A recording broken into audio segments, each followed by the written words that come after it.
इतना आसान नहीं है लंबू पे टायर चलाना। एक गुड़के में टायर और टिप दोनों खा जाऊंगा।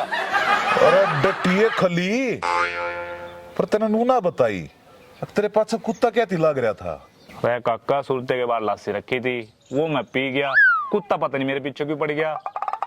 वाह भाई लंबू वाह, जब कुत्ते के पेट पर लात मारेगा वो तो तेने पाड़ेगा ही। अच्छा तुम बता, तेरा बाबू किच्छे है? काका उसको काग में घूमने निकल रही थी, डॉक्टर के पास जाऊं था, बस उसे बुलाने जाऊं था। अरे यार तुम घूमड़ी जिसे मानस हो, और थारे भी घूमड़ी लेकर जैसे की। अरे ओ काका कर ले मेरा मजाक, मेरा तो तब पड़ेगा जब तेरा निकलेगी। अरे गिंडू से मन्ने के थारी भैंस खोल ली जब मन्ना शराब देने लग रहा से। वह काका तू हमने घुमड़ी बतावे और तू हमारी बात का बुरा मान गया। ओ भाई मैं ना कहता तेरे तक कुछ, जाग अपने बाबू ने लिया। हेलो छोटे उस्ताद। यह इब कौन आ गई जिसकी आवाज सुनकर सीढ़ी बाढ़ लगी। इस खातर तो भाई तुम ना अगला एपिसोड देखना पड़ेगा। तो तावड़े तावड़े सब्सक्राइब कर लो। मिलते हैं अगले एपिसोड में।